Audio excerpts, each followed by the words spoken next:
Olá, pessoal. Boa noite a todos. Boa noite, André, Bianca, Daniel, Elizabeth, Eveline, José Alfredo, Luiz Adriano, Marcelo, Mariana, Pedro, Rebeca, Thaísa e Wagner. Boa noite a cada um dos senhores, boa noite a turma como um todo, a todos os senhores. E deixa eu passar aqui duas mensagens para vocês antes que comecemos propriamente o nosso encontro. A primeira delas é que eu tenho hérnia de disco. E na quinta-feira passada, eu tive uma... Eu não gosto de falar crise, porque crise pode dar uma impressão maior até do que foi. Eu tive um incômodo, senti dores, e aí tomei remédio, e melhorou já. Na sexta-feira à noite mesmo, já estava bem melhor, passei um fim de semana mais tranquilo. Mas hoje, eu já desconfiava que era alguma coisa a respeito da cadeira aqui do escritório. E no primeiro tempo, hoje eu passei o dia inteiro fora do escritório, por conta ainda do receio em relação à hérnia de disco, mas aí já estava meio que programando para as aulas, eu vim aqui para o escritório, que é o meu ambiente, tem a câmera instalada e tudo mais. Na turma do primeiro tempo, quando eu terminei, eu estava já com alguma dor, com incômodo. Então eu estou avisando os senhores, assim, previamente, até troquei a cadeira, para que, pedi para minha filha trocar a cadeira, para que eu possa realmente confirmar se é a mesma cadeira, eu desconfio que seja. Mas, questão de coluna, não sei se alguém aqui tem, conhece alguém que tem, já teve, é complicado, porque de repente, às vezes um movimentozinho que eu faça de um lado para o outro pode pinçar ali, travar, e aí eu vou, já tendo avisado os senhores previamente, vou fazer um gesto, um código, galera, aconteceu o que eu não queria, a gente vai ter que acabar a aula. Eu espero que não venha acontecer. Eu não quero ficar cantando de galo, porque na turma do primeiro tempo eu falei que não ia acontecer de jeito nenhum, já estava melhor, e acabou que eu terminei meio mal. Então eu disse lá para eles, se eu tivesse que quantificar assim, em porcentagem, eu diria 5% de chance. Eu falei lá no primeiro tempo. Então, para que eu seja mais humilde aqui, para diminuir a chance de alguém estar querendo me castigar lá por causa dessa minha soberba, vamos dizer que tem 30% de chance de eu me machucar e 70% de chance da aula continuar normal. Isso para que eu seja bem humilde, assim, para que não tenha nenhum tipo de sei lá, do que possa ter. Mas, enfim, vamos ver. Já está avisando previamente. A segunda informação, também, até no sentido parecido, a quem me desejou ali melhoras, eu agradeço do fundo do coração, fortemente. Uma outra informação é a seguinte, aqui em Friburgo, falei várias vezes para os senhores que nesse período de quarentena eu estou aqui em Friburgo. Até fui ao Rio semana passada, tenho ido de vez em quando, 15 em 15 dias mais ou menos, para lembrar como é que é o estresse do trânsito do Rio, esse tipo de coisa. Já tinha até esquecido. Mas tenho passado os dias em geral em Friburgo. E hoje em Friburgo, rapaz, choveu muito. Choveu e relampejou muito. Mas muita coisa, muito. E o que isso tem a ver com a nossa aula? Durante a tarde, a luz não chegou a faltar luz, não, mas a luz deu uma instabilidade, assim, até desliguei as coisas tudo aqui para não queimar. Agora parou de chover. Parou de chover. Aqui, onde eu estou, parou de chover. Mas estava ainda agora chovendo muito aqui. E, enfim, essa questão de distribuição de energia pode ter pela cidade toda. Pode ter parado de chover aqui, no bairro vizinho. Está chovendo forte ainda, não sei como é que está. Se porventura tiver alguma queda assim abrupta, sem maiores explicações, que eu não venha nem a dizer assim, galera, doeu aqui, e não vai ser por conta da coluna, pode ser por conta de um outro fator, pode faltar luz. Aqui não é tão incomum queda de luz por conta de chuva. Mas volto a dizer, até agora não aconteceu, em que pese ter variado ali a instabilidade na energia, não chegou a faltar luz. Mas se por algum acaso, do nada, eu cair, aí eu diria que 90% de chance de ser uma queda de luz, tá? Então tá bom, era isso que eu queria passar informações para os senhores. Espero que nada disso venha acontecer, mas gosto de avisar previamente. Se eu tenho ciência do que possa acontecer, eu acho que nada mais justo do que esse nosso bate-papo inicial. Pois bem, vamos seguir. Valeu, querida. Obrigado, Rebeca. Vamos lá, vamos seguir. Nós temos hoje que concluir a teoria geral da execução e falta tratarmos do tópico defesas do executado. Eu quero só lembrar para os senhores, aproveitar que estamos nesse bate-papo aqui, antes que eu comece a falar e jogar conteúdo para cima de vocês, eu acho que é sempre importante que a gente venha recordar que esse semestre foi um semestre atípico, vamos assim dizer, duplamente atípico, nas aulas de segunda-feira, né?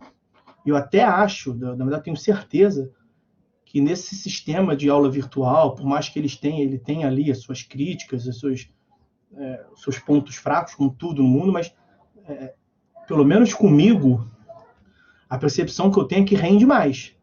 A gente passa mais conteúdo e por vários fatores, como a nossa comodidade, não está tão cansado como do dia a dia e tal, uma facilidade maior de passar conteúdo para vocês. Agora, especificamente as aulas de segunda-feira, isso é um drama que tem sido compartilhado com os professores como um todo, né? Eu imagino que o professor do primeiro tempo esteja sofrendo tanto quanto eu, pelo menos é o que a gente fala nos grupos em geral dos professores, que foram muitos feriados na segunda-feira, né? E isso vai nos cobrar um preço em algum momento, pode ser que a gente não consiga concluir o conteúdo. Vejam, atenção, não consigamos concluir o conteúdo tal qual se fosse esperado nos outros semestres. Evidentemente, nós vamos concluir, tá? Só que para P2, é aquilo que eu falei, vai ser cobrado e vai ser válido na prova aquilo que a gente conseguir ver aqui. Não estou preocupado com isso. Depois da P2, entre a P2 e a P3, eu estarei aqui para dar aula. Em tese, o conteúdo acabou. Mas, pô, né, eu não gosto, não é que eu não gosto, nem consigo, né? Que não gostar. Eu não consigo abandonar assim. Então, para quem quiser, a maioria vai ter passado por nota, não estou fazendo controle de chamada, mas eu estarei aqui para passar o conteúdo entre P2 e P3. Mas vai chegar um momento que vai acabar a aula do semestre. Vai acabar assim, que eu nem vou ter opção de marcar, porque o sistema vai fechar, né? Se acontecer de concluirmos todas as datas disponíveis no sistema, e quem estiver aqui comigo, ávido por conhecimento, tentando aprender, que é o que eu acho que é o mais importante, muito mais do que a nota, é o aprendizado, o conteúdo. Se acabarmos os encontros, aí eu vou bolar uma solução, já estou até pensando, preparando o material, tem vídeos meus disponíveis, aí eu mando um material em PDF para os senhores, com os links também, e aí os senhores vão buscar conhecimento dessa forma, tá?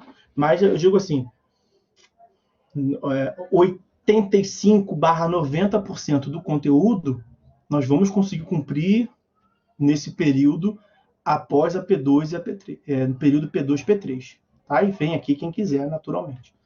O restante aí, vamos ver como é que vai avançar, tá? Então, vamos lá. Tendo feito mais essa observação, vamos agora sim ao estudo das defesas do executado. Só me ajudem aqui, por favor, a me recordar exatamente. Eu lembro que no último encontro, nós tratamos das defesas do executado em um tópico, pelo menos. Nós falamos do cabimento, foi? Não? Eu anotei aqui, mas devo lhes confessar que não foi a coisa mais clara, não. Eu só anotei defesa do executado, mas eu tenho na minha cabeça que eu falei de um tópico com os senhores. Eu lembro que estava tarde da noite, já um pouco. Eu falei, vamos começar defesa do executado. Já que eu comecei, enrolei um pouquinho mais vocês. Fomos até processo autônomo de execução, fomos até critérios, mas aí não está me ajudando muito. Vejam se eu diferenciei. Eu apresentei embargos à execução, impugnação ao cumprimento de sentença e exceção de pré-executividade. E aí eu disse que a exceção de pré-executividade nós veremos ao final, né? E nós vamos diferenciar agora, essencialmente, impugnação, cumprimento de sentença e embargos à execução.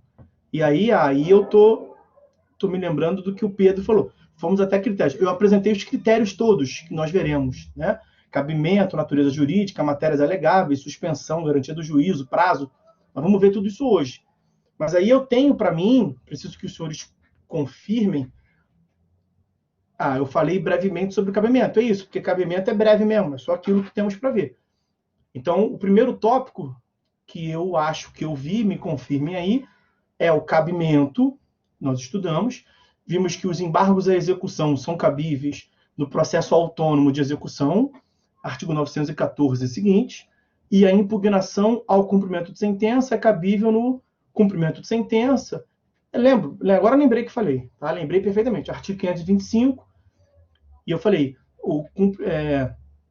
a fase do cumprimento de sentença, em geral, ela é a fase executiva do processo sincrético. Mas ela pode ser também a hipótese lá do 515, parágrafo 1º, que são os títulos executivos judiciais formados fora do Poder Judiciário.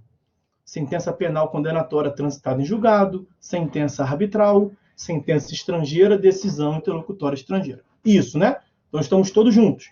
Sobre o cabimento era só isso mesmo que tínhamos para falar. Então está visto aí, vamos lá, critérios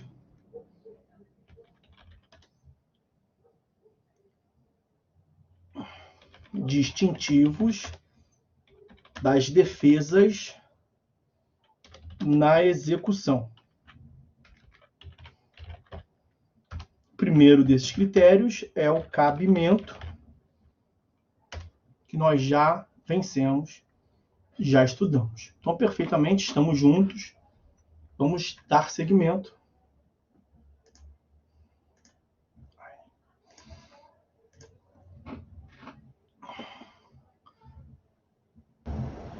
Então, amigos, vamos dar prosseguimento aos critérios distintivos das espécies de defesa na execução, cumprimento de sentença de um lado, embargos do executado do outro. O segundo critério que eu quero ver com os senhores é a natureza jurídica de cada uma dessas modalidades defensivas. Então, tópico A, vamos assim dizer, vamos falar sobre os embargos à execução. Os embargos à execução, senhores, previsto lá do 914 e seguinte, como mencionei ainda há pouco para os senhores, os embargos à execução têm natureza jurídica de ação autônoma. Os embargos dão ensejo, mediante a propositura de uma ação autônoma, dão ensejo também à formação de um novo processo. Um novo processo que é um processo de natureza cognitiva. Aqui nós temos uma modalidade de defesa que é sui generis. Por que é uma defesa sui generis? Porque é uma defesa que gera a propositura de uma ação. Por meio do exercício do direito de defesa contraditório, a parte dá ensejo ao direito de ação, acesso à justiça, artigo 5º, inciso 35 da Constituição Federal. E ela propõe, ela forma um novo processo, uma nova relação jurídica processual. Então, a defesa no processo X dá ensejo à formação de um processo Y, um processo autônomo que decorre do exercício do direito de ação de modo autônomo.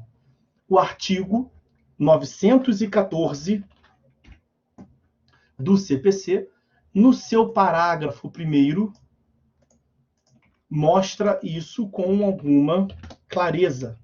Vejam bem, os senhores, a sua redação é nesse sentido. Peraí que ficou duplicado ali, me perdoem, vou corrigir. Agora sim, 914, parágrafo 1º. Os embargos à execução serão distribuídos por dependência. Pronto, para. Distribuídos. Então, os embargos à execução geram uma distribuição de uma demanda autônoma, de uma ação autônoma. Volto a lhes dizer, o exercício do direito de defesa na execução dá ensejo a uma ação autônoma, um processo autônomo, que são os embargos à execução. Por isso que os embargos à execução têm natureza jurídica de ação autônoma. Eles são distribuídos por dependência. Distribuídos por dependência à execução. Autuados em apartado e instruídos com cópias das peças processuais relevantes, que poderão ser declaradas autênticas pelo próprio advogado, sob sua responsabilidade pessoal. Então, vejam, lá em processo civil 3, os senhores viram o agravo de instrumento, que é um recurso que tem efeito devolutivo imediato, efeito devolutivo diretamente ao tribunal. O agravo ele é proposto diretamente ao tribunal, artigo 1015, 1016, 1017, e ele é, pelo próprio nome, agravo de instrumento, formado por cópias. O tribunal vai julgar um recurso mediante cópias do processo originário. Por quê? Porque os dois vão tramitar em paralelo. O agravo de instrumento não tem efeito suspensivo, e enquanto o tribunal está analisando se reforma ou invalida a decisão interlocutória impugnável por agravo de instrumento, enquanto esse processamento no tribunal se dá, o processamento na instância originária, no juízo acuó, quanto ao procedimento da tutela cognitiva, também se desenvolve. Os dois correm em paralelo. Aqui nos embargos à execução, uma lógica é bem parecida. Os embargos à execução também são formados por instrumento, por cópias, e são distribuídos por dependência, essa parte que mais interessa. Distribuição por dependência nos mostra, em primeiro lugar, que ele dá ensejo a um processo autônomo, uma nova relação jurídica processual, distribuição de uma nova demanda, vai ter numeração apartada, é um processo apartado, mas é distribuído por dependência. Ele corre junto da execução. Essa distribuição por dependência nos remete a uma ideia de competência funcional. É uma competência funcional por dependência dos embargos à execução no juízo onde tramita a própria execução. E por que é importante falar isso aqui? Porque competência funcional, senhores, distribuição por dependência é, portanto, um critério de competência absoluta. Não pode ser desrespeitado. Gera nulidade, vício insanável no processo. Ok? Nós temos uma hipótese excepcional, que é mesmo excepcional, diferenciada, que é prevista no próprio artigo 914, desta feita, no parágrafo 2º. Na execução por carta, os embargos serão oferecidos no juízo deprecante ou no juízo deprecato. Que carta é essa? Carta precatória. Então, pode ser que a execução seja por carta. A execução que não ocorra no próprio juízo. A execução ela se dá num juízo deprecado. Nesse caso, o executado vai se defender aonde? Qualquer um dos dois. Na execução por carta, os embargos serão oferecidos no juízo deprecante, que é aquele que expediu a carta precatória, ou no juízo deprecado, aquele que recebeu a carta precatória para cumprimento. Mas a competência para julgá-los, uma coisa é receber, a outra coisa é julgar. Então, aquele que receber os embargos e não tiver competência para julgar, vai fazer o quê? Vai remeter para quem tem a competência. Mas a competência para julgá-los é do juízo deprecante, que foi onde foi instaurada a execução. Salvo se versarem unicamente sobre vícios feitos da penhora, da avaliação ou da alienação dos bens efetuados no juízo deprecado. Porque a execução por carta, ela se dá quando no juízo deprecante, onde foi instaurada a execução, não tem bens suficientes para penhora. Então, você expede uma carta precatória para que o juízo deprecado, então o executado tem domicílio no Rio de Janeiro, a execução foi iniciada aí, mas ele tem bens no Tocantins. Vai se expedir uma carta precatória daqui para lá. O executado vai oferecer os embargos da execução onde? Já vimos, tanto lá quanto cá. Mas quem é que vai julgar? O juízo deprecante. O juiz do Rio de Janeiro, nosso exemplo. Salvo se o que os embargos estiver versando for sobre um ato viciado praticado pelo juiz deprecado. Então, se a matéria de defesa dos embargos for justamente um vício na realização da penhora, aí não adianta o juízo deprecante julgar. Então, aqui é uma exceção. Uma exceção da exceção, né? O próprio parágrafo 2º já é uma exceção, uma hipótese excepcional de execução por carta. E a sistemática é essa. O cara pode propor os embargos, o executado. O cara aqui é o executado. Ele pode oferecer os embargos, se defender tanto lá quanto cá. E quem vai julgar é o juízo deprecante, que é o juízo competente para a execução. Salvo se nos embargos se estiver discutindo um vício na realização da penhora no juízo deprecado, porque não faria sentido. Como é que o juiz do Rio de Janeiro vai julgar se o juiz de lá cometeu mesmo a fraude ou não? Seria, não digo fraude, o vício ou não. E aí seria um contrassenso, né? Deixa o juiz de lá julgar. É esse o sentido do parágrafo 2º. Então, para fechar aqui, temos bastante coisa para ver. Natureza jurídica dos embargos e execução. Ação autônoma dá ensejo à propositura de uma nova relação jurídica processual. 914, parágrafo 1º, o item ali, ó, distribuídos por dependência. O que é distribuído, senhores? É uma nova ação. A ação é distribuída. Ok? Então, é uma nova ação. Item B é o cumprimento de sentença. O cumprimento de sentença, ele tem natureza jurídica de incidente processual. O cumprimento de sentença, o processamento do cumprimento de sentença, né, da impugnação, me perdoem, o processamento da impugnação. A defesa é impugnação ao cumprimento de sentença. A impugnação ao cumprimento de sentença, que se dá, evidentemente, no cumprimento de sentença, o processamento, a autuação dessa defesa, ela é incidental. Ela não forma uma nova relação jurídica processual.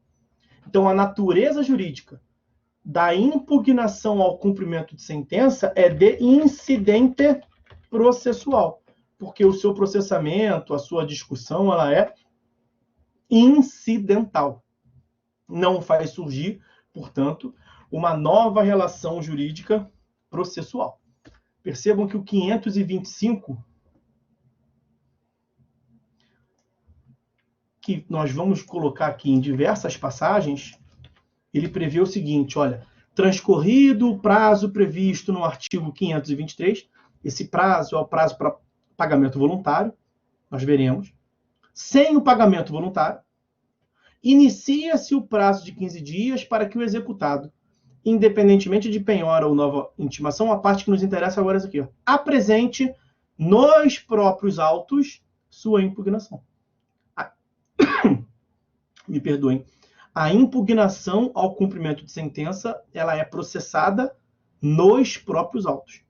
Então, ela gera uma discussão incidental. Não é uma nova relação jurídica processual, não forma um novo processo, não tem natureza jurídica, portanto, de ação, mas de incidente processual. Para encerrar, esse 525, ele se insere nesse capítulo aqui, ó. O 525 se insere nesse capítulo do cumprimento definitivo da sentença, que reconhece a exigibilidade. Então, em tese, não é qualquer sentença. É a sentença que reconhece a exigibilidade da obrigação de pagar quantia. Tá, mas e as outras? A obrigação de fazer, de não fazer, de entregar coisa. A parte não pode impugnar? Pode, porque o procedimento do cumprimento de sentença para a obrigação de pagar quantia, ele é aplicado de modo subsidiário às demais, naquilo que for compatível. Então, essa não é uma previsão. Tudo que nós veremos aqui sobre a impugnação ao cumprimento de sentença não é uma previsão exclusiva da defesa da defesa no cumprimento de sentença que verse sobre cumprimento de obrigação de pagar quantia, mas para todas elas. Está prevista nesse capítulo, é verdade, mas é um entendimento unânime de que é extensivo às outras modalidades. Ok? Então, sobre esse tópico, esse item de número 2, a natureza jurídica das defesas. Era isso que tínhamos para falar. Estica as costas. Vamos lá. Vamos seguir. Vejamos o terceiro critério distintivo entre as modalidades de defesa na execução. E o terceiro critério distintivo quanto ao prazo. Aqui, quanto ao prazo, nós vamos começar pelos embargos à execução, como temos feito de costume, mas os senhores verão que tem muita coisa parecida aqui quanto ao prazo. Não é absolutamente tudo. Temos algumas distinções. É o que nos compete ver aqui. Então, já a primeira informação que eu lhes trago é que o prazo é de 15 dias, nos dois.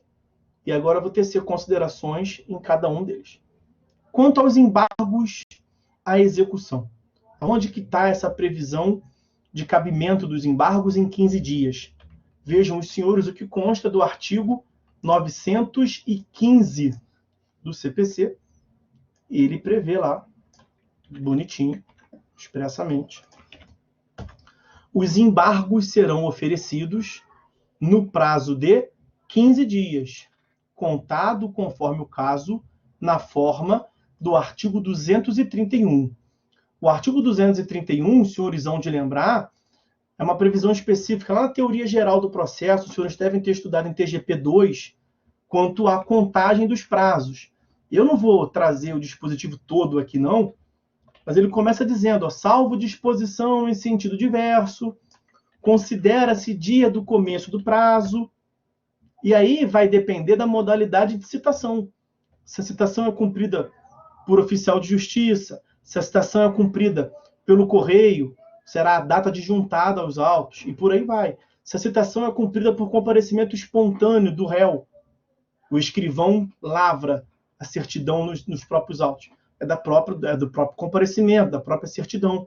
Então, a depender da modalidade da realização da citação, e nós estamos aqui nos embargos à execução, título executivo extrajudicial, formação de um processo autônomo de execução, nós teremos a necessidade da citação.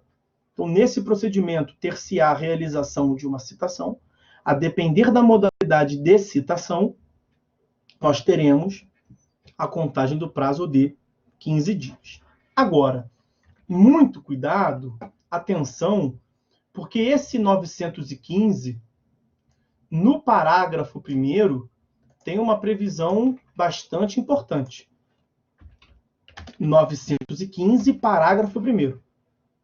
Quando houver mais de um executado, litisconsórcio passivo na execução. O prazo para cada um deles embargar, o prazo para cada um deles se defender, cadê? O prazo para cada um deles embargar conta-se a partir da juntada do respectivo comprovante da citação, salvo no caso de cônjuges ou de companheiros, quando será contado a partir da juntada do último. O que é importante isso aqui? Porque se formos lá ao artigo 231, que é o nosso objeto de estudo, é um dos nossos objetos de estudo que se faz menção aqui, vejam que o 231, no parágrafo 1º, tem uma regra oposta. Então, a contagem da defesa na tutela cognitiva é distinta da contagem de defesa nos embargos à execução. Olha o que o 231, parágrafo 1º diz. Quando houver mais de um réu, o dia do começo do prazo para contestar, corresponderá à última das datas a que se refere os incisos 1 a 6 do caput. Então, são os dois réus. Qual é o prazo da contestação? A data da juntada do último mandado. Citou os dois. Juntou o mandado do primeiro. Não está correndo prazo para nenhum. Porque para se defender na tutela cognitiva, para contestar, o prazo conta de modo unificado para todos os réus. E o prazo é a juntada do último mandado cumprido. Eu falei 2, se fossem 10 réus. Juntou os autos comprovantes de 9 deles. Não está correndo prazo. Só vai correr o prazo a partir da data da juntada dos 10. Trabalhar em litisconsórcio tem os bônus e ônus. Aqui está um deles. Mas a regra do 231, parágrafo 1º, é pontuada para a tutela cognitiva. O dispositivo faz menção expressa à contestação. Embargos à execução é outro fenômeno. E o 915, parágrafo 1º, tem mesmo regra diametralmente oposta, expressa. Quando houver mais de um executado, o prazo para cada um deles embargar, não contestar, é embargar. Embargar é defesa na execução. Conta-se a partir da juntada do seu respectivo comprovante. Então não adianta ter 5 executados e você, que é o executado 1, que já foi citado, já juntou os autos, está achando que pelo 231, parágrafo 1º, pega nada, está esperando juntar o comprovante de todos. Vai se lascar. Vai perder o prazo dos seus embargos. Porque são 15 dias contados da juntada de cada um. Ok? Isso é muito importante. Uma outra previsão importante, o parágrafo 2º tem uma previsão que é muito excepcional. Eu vou trazer aqui só para o dever de trazer realmente tudo, mas não vou nem analisar. É a forma de contagem do prazo nos embargos à execução interposta por carta, que é aquele fenômeno mais excepcional. E aí são 2 hipóteses distintas, a partir da juntada aqui ou lá. Não compensa aqui aprofundar muito nisso, não. Temos mais coisa para ver. Esse é um fenômeno bem excepcional. O que mais me interessa é isso aqui. 915, parágrafo 3º. Em relação ao prazo para o oferecimento dos embargos à execução, não se aplica o disposto no 229. O que é o 229? Benefício de prazo, né? Benefício de prazo para litisconsortes. Os senhores sabem que pelo 229, o benefício de prazo para os litisconsortes já não está mais tão amplo, já não é mais tão amplo quanto no código anterior, né? No código anterior, tinha litisconsórcio passivo, prazo em dobro. No código atual, não. Tem que ter litisconsórcio passivo, com advogados distintos, de escritório de advocacia distinto, em autos não eletrônicos. Se um desses requisitos quebrar, não tem benefício de prazo. Então, se os autos forem eletrônicos, não tem benefício em hipótese nenhuma. Se forem advogados distintos de um mesmo escritório, não tem benefício de prazo.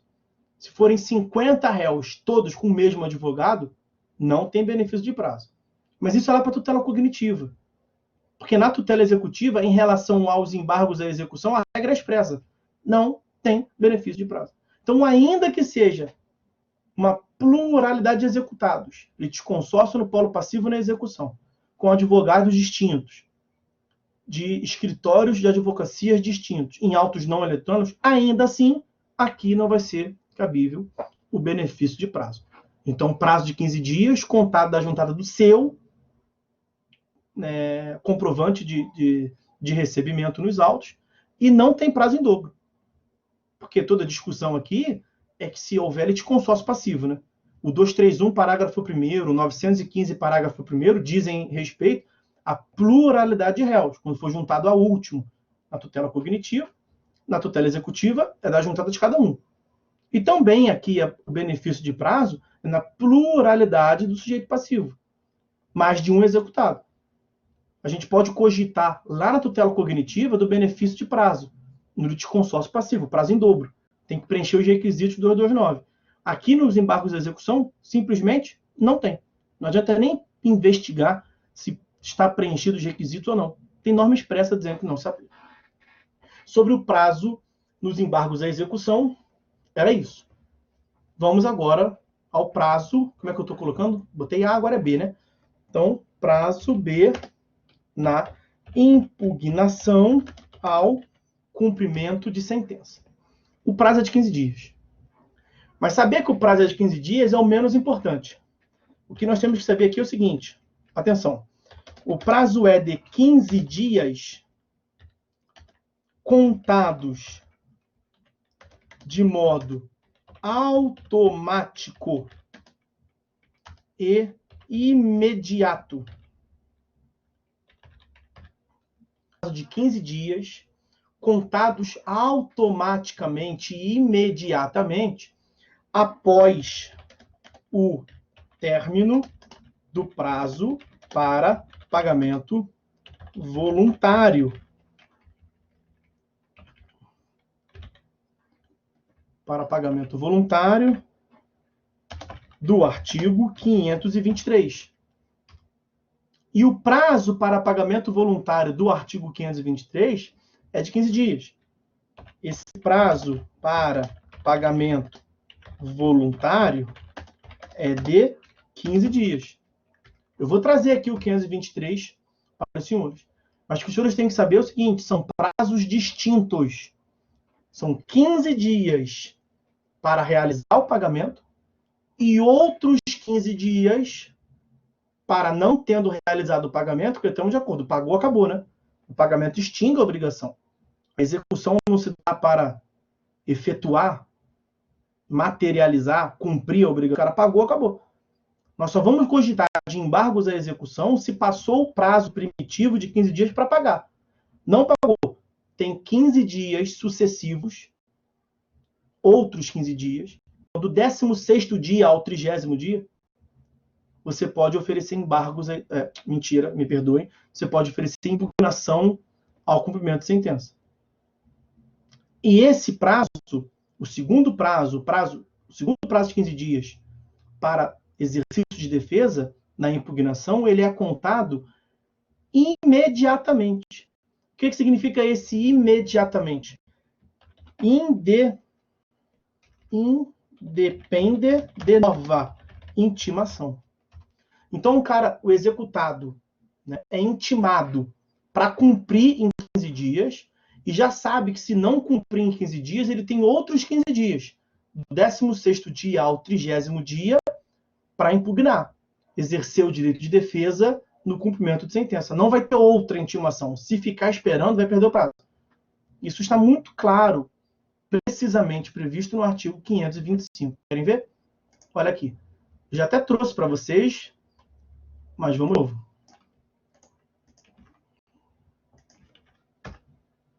Transcorrido o prazo previsto no artigo 523, sem o pagamento voluntário, e esse prazo do 523 são 15 dias para pagamento. Transcorrido esse prazo, inicia-se o prazo de 15 dias para que o executado, independentemente de penhora e independentemente de nova intimação, nos interessa isso aqui. O prazo de dias para exercer o direito de defesa na impugnação independe de nova intimação. Ou seja, ele já começa a contar direto, imediatamente após o término do prazo inicial. Então, é assim, ó.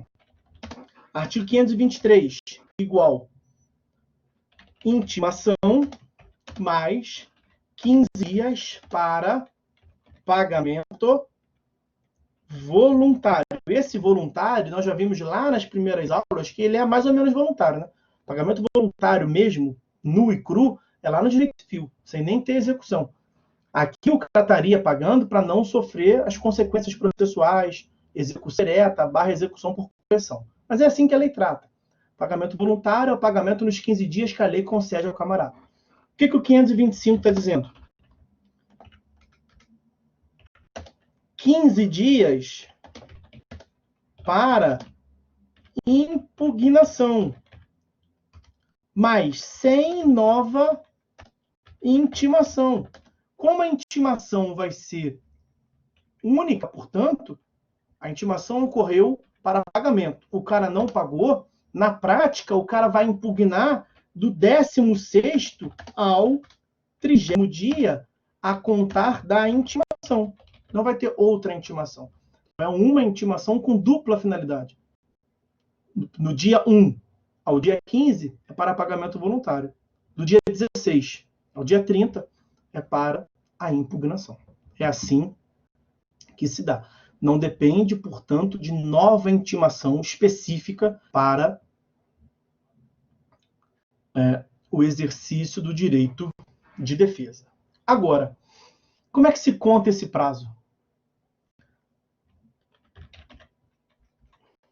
Contagem do prazo.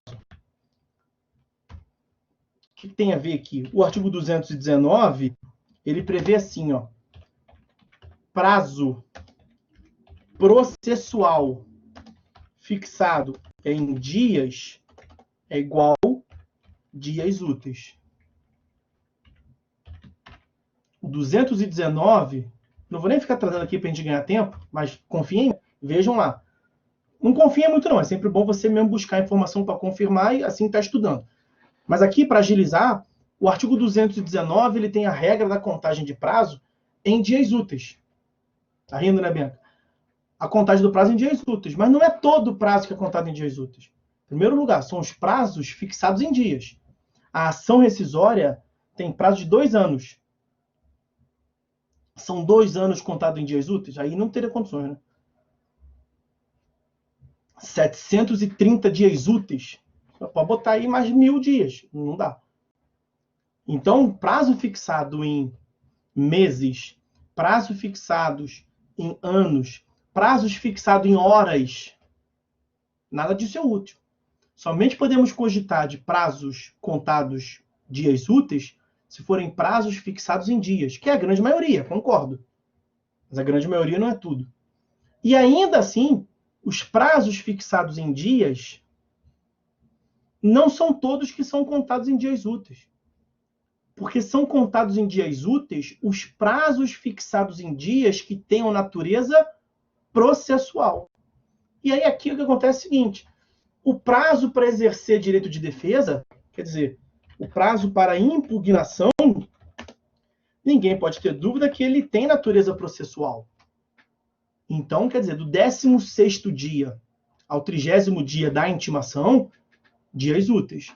E que não tinha controvérsia, nenhuma viva alma dizia que a impugnação ao cumprimento de sentença não teria natureza processual. Claro que tem natureza processual. Aliás, nós já vimos no critério anterior que a natureza jurídica é de incidente processual. É evidente que tem natureza processual. A questão estava naquele tal daquele pagamento voluntário, que é ao lado do 523. Claro que esse prazo inicial do pagamento voluntário, ele exerce consequência no prazo da impugnação, como nós vimos, porque a intimação é uma só. E qual é a dúvida aqui? Pagamento, senhores, é um ato civil, né? Não é um ato material. Qual é o código que regulamenta pagamento? Pagamento é regulado pelo Código Civil. Quem é que vai realizar o pagamento em concreto? É o advogado ou é a própria parte? A própria parte. Então, houve mesmo quem discutisse aqui se esses primeiros 15 dias, os 15 dias iniciais do 523 para pagamento voluntário, a dúvida estava aqui. Se os primeiros 15 dias teriam natureza processual ou não. E aí, se sim, seria contado em dias úteis, se não, seria contado em dias corridos. Tinha manifestação aqui e ali, nos dois sentidos. E o STJ fixou o entendimento que o prazo do artigo 523 para pagamento voluntário tem natureza processual e, dessa forma, é contado em dias úteis. Então, todos os 30 dias, os 15 dias iniciais para pagamento voluntário e os 15 dias posteriores para impugnação, são todos eles contados em dias úteis. E a conclusão do STJ se deu por essa explicação que nós tivemos aqui. Porque o prazo subsequente, que é a impugnação, é um prazo eminentemente processual, e a contagem do prazo dele é influenciado pelo prazo inicial, porque a intimação é uma só. Então, há um atributo ali de natureza processual nesse caso específico desse pagamento pela regulamentação própria pelo CPC. Concordem ou não, é assim que ficou fixado, estabelecido a jurisprudência do STJ. Então, é contados em dias úteis em todos os casos. E quanto ao benefício de prazo, que nós vimos que há uma negativa, né, lá nos embargos à execução, não há benefício de prazo nos embargos à execução. E aqui, quanto à impugnação ao cumprimento de sentença, aqui é o extremo oposto. Há norma expressa no sentido de que, sim, aplica-se o benefício de prazo. É o que consta, como eu lhes disse, do 525, parágrafo 3º, está ele aí. Aplica-se a impugnação, o disposto no artigo 229, benefício de prazo, e aí, né, benefício de prazo para litisconsorte com advogado distinto, em escritórios distintos, em autos não eletrônicos. Porque você vai aplicar aqui no parágrafo da impugnação o 229, na regulamentação do 229, naturalmente. Ok? E aí, senhores, para encerrar aqui, algo que já até adianta um pouco o que nós vamos ver quando do estudo da exceção de pré-executividade, nós temos uma previsão específica no 525, que é que consta do parágrafo 11 do 525, prevê o seguinte, olha, as questões relativas a fato superveniente ao término do prazo para apresentação da impugnação, assim como, quer dizer, também, além de ter ocorrido após o prazo, também aquelas questões relativas à validade e à adequação da penhora, da avaliação e dos atos executivos subsequentes podem ser arguidas por simples petição, sendo executado em qualquer dos casos, tendo executado em qualquer dos casos, o prazo de 15 dias para formular a arguição contado da comprovada ciência do fato ou da intimação do ato. O que eu estou querendo dizer com isso aqui? Isso aqui não é nem propriamente nesse tópico, porque tem um prazo ali e faz menção à perda do prazo, né, superação do prazo da impugnação. A exceção de pré-executividade, ela perdeu bastante o sentido com o Código atual, porque tem outras previsões, além dessa do 525, parágrafo 11, essa aqui, porque nós estamos nesse contexto aqui, né, que dizem que na execução, as discussões sobre validade, discussões supervenientes, se dão incidentalmente. 15 dias da ciência do fato.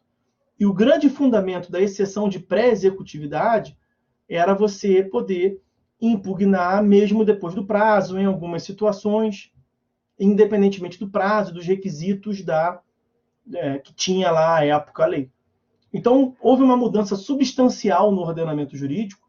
Os requisitos que justificavam a existência dessa tal de exceção, que é a terceira modalidade de defesa, eles caíram por terra. E também não há previsão expressa na lei que veda e que diga que só pode discutir nesses 15 dias iniciais. Veja como é que o parágrafo 11 é expresso. Sendo um fato superveniente na execução, é evidente. Se foi um fato que ocorreu após esses 15 dias iniciais para a defesa, ele pode impugnar, exercer contraditório sobre aquele fato? Pode.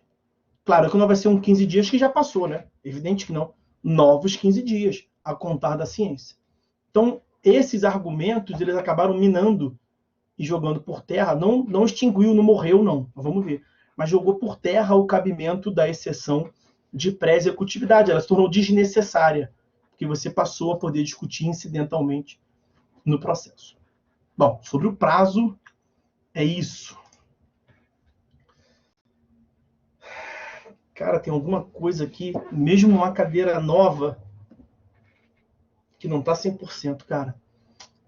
Logo, logo, minha coluna vai doer de novo.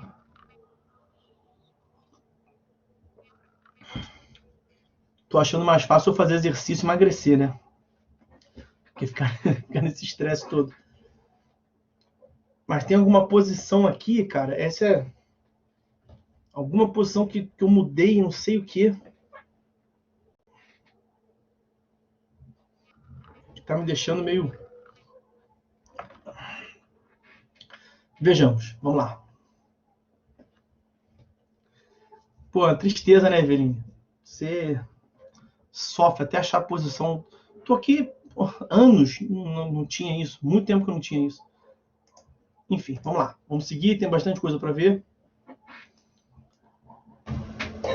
O próximo critério que nós veremos, né, salvo engano de minha parte, será o quarto critério, isso mesmo, o quarto critério distintivo entre as modalidades de defesa na execução, será a garantia do juízo, eventual exigência de garantia do juízo. Nós vamos começar, como temos feito sempre, pelos embargos à execução. E aqui, só ajeitando aqui, embargos à execução. O regramento dos embargos à execução quanto a esse ponto, deixa eu avançar um pouquinho mais, depois eu explico. No artigo 914, nós temos no caput dele a previsão que me interessa aqui. O executado, olha lá, independentemente de penhora, depósito ou calção, poderá se opor à execução por meio dos embargos, por meio de embargo. Então, é possível o oferecimento, a propositura de embargos à execução, que nós já vimos que é uma ação de natureza autônoma, uma demanda autônoma,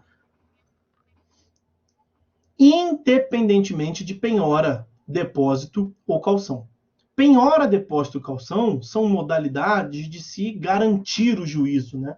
De deixar o juízo garantido para eventual dano, consequências negativas. No processo ali já tem uma quantia penhorada, um depósito efetuado, uma calção prestada para assegurar aquele prejuízo, né?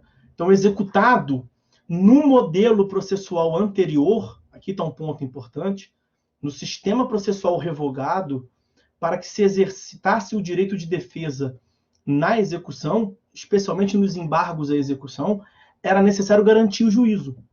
Então, o executado, para se defender, ele tinha que depositar a quantia, tinha que oferecer uma calção, tinha que oferecer um bem à penhora. Só assim ele poderia se defender. Tinha muitas críticas, porque seria uma restrição ao direito de defesa, né? Basicamente, não pegava o rico e sofria os pobres e a classe média, né? A grande questão era essa. Havia aqui uma restrição de acesso à justiça, você considerando que os embargos à execução têm modalidade, têm natureza jurídica de ação, né? Então, há uma distinção muito clara e muito precisa e elogiada nesse ponto, que não se exige para o oferecimento de defesa na execução a garantia do juízo. E vejam que aqui eu fui mais genérico, né? Oferecimento de defesa na execução. Porque as mesmas considerações que eu fiz no item no item de letra A, nós podemos fazer de letra B. A impugnação ao cumprimento de sentença também não depende de garantia do juízo. E nós também encontramos isso, e já vimos, veremos novamente aqui, no 525 caput.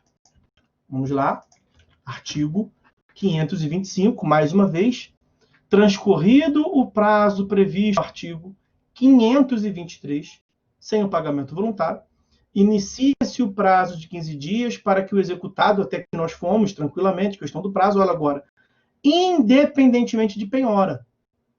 Então, para o exercício do direito de defesa no cumprimento de sentença mediante impugnação ao cumprimento de sentença, também não se exige penhora, nem depósito, nem calção. Por isso que nós tratamos a doutrina, de modo geral, como sendo a desnecessidade de garantia do juízo. Aqui, senhores, então, as duas modalidades de defesa estão no mesmo ponto. Não se exige garantia do juízo. E volto a lhes dizer, no CPC 63 exigia-se. O exercício do direito de defesa na execução dependia, era condicionado, portanto, de penhora, depósito ou calção dos autos. No Código atual houve uma mudança de sistemática. Porque o próximo critério distintivo que nós veremos, já é agora o item de número 5, é o efeito suspensivo. A suspensão dos atos executivos, né? É aquilo que eu sempre falo na aula de recursos. Quando a gente está estudando se o recurso tem efeito suspensivo ou não, é claro que eventual recurso que tem efeito suspensivo, exemplo clássico, apelação. A apelação tem efeito suspensivo. Não é o curso, o andamento da apelação que se suspende, né? Não vai ter julgamento nunca. Quem está pendente de julgamento é a apelação. Se a apelação foi suspensa, a propositura da apelação gera a suspensão da apelação. Seria ilógico. Aquilo não chegaria ao final nunca. Quando a gente fala que a apelação tem efeito suspensivo, é que ela provoca a suspensão da eficácia da decisão impugnada. Aqui é a mesma lógica. Quando a gente cogita de eventual efeito suspensivo às modalidades de defesa, o cara defendeu, seja por embargos à execução, seja por impugnação. Aquilo vai ser levado ao juiz, né? Para que o juiz se manifeste.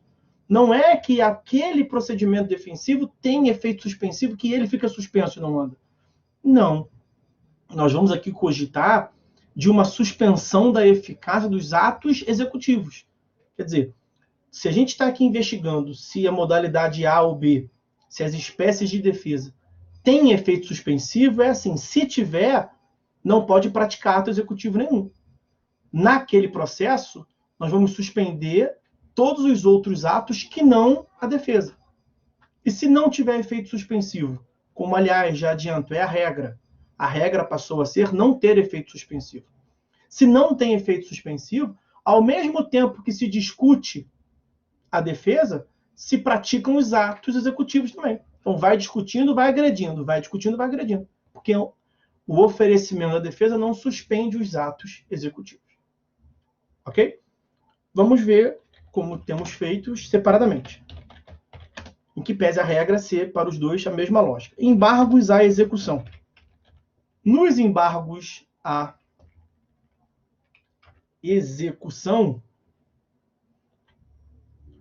cara, eu estou errando, dando uns erros bobos aqui.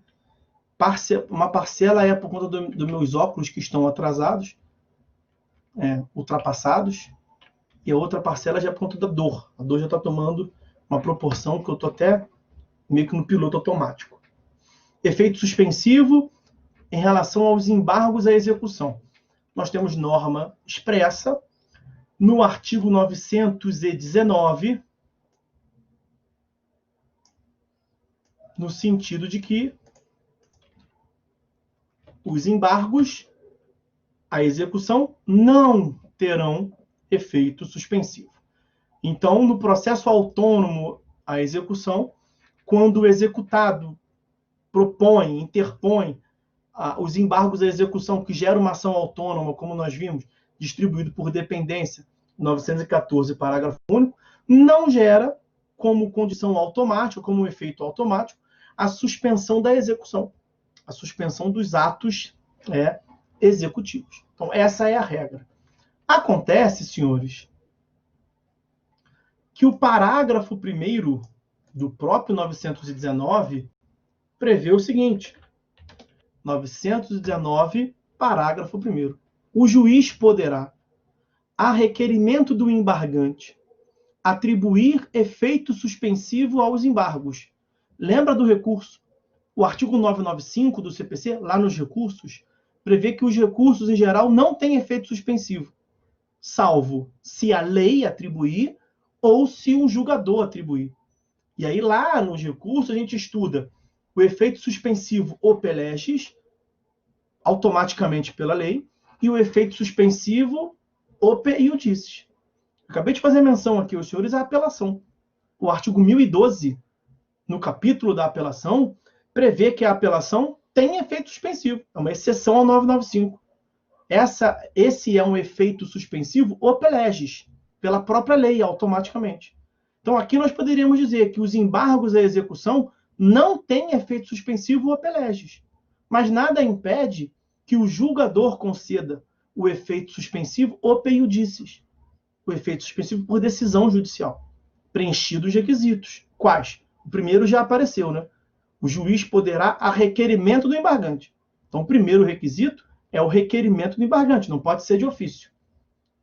Ele vai, juiz, conceder efeito suspensivo aos embargos quando verificado os requisitos para a concessão da tutela provisória e desde que a execução já esteja garantida por penhora, depósito ou calção. Então, quais sejam os requisitos? Requisitos. Como é que eu vou botar aqui? Primeiro dos requisitos, vou botar numeral mesmo. Primeiro, requerimento. Requerimento. 2, os requisitos da tutela provisória. Requisitos da tutela provisória. Fumus mais periculum. Se eu colocar assim, os senhores entendem, né?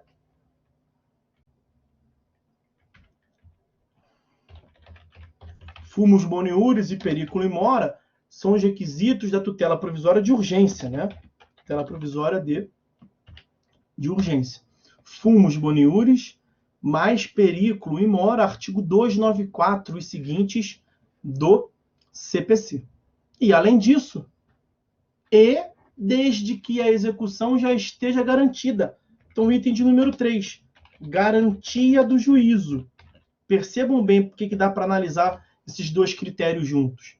A garantia do juízo deixou de ser um requisito para a propositura da defesa. Passou a ser um requisito da concessão de efeito suspensivo à defesa. E eu estou dizendo defesa porque tanto aqui quanto é na impugnação, que eu colocarei já logo a seguir, mas o dispositivo é distinto. Também na impugnação, nós veremos que não tem efeito suspensivo de imediato e o julgador pode conceder, preenchendo os requisitos. E um dos requisitos é a garantia do juízo. São os mesmos requisitos. Requerimento, fumus, perículo e garantia do juízo. Então, a associação que há entre garantia do juízo e efeito suspensivo é que no código anterior, aqui, CPC de 73, para a defesa, era necessário ter garantia do juízo, como vimos lá em cima.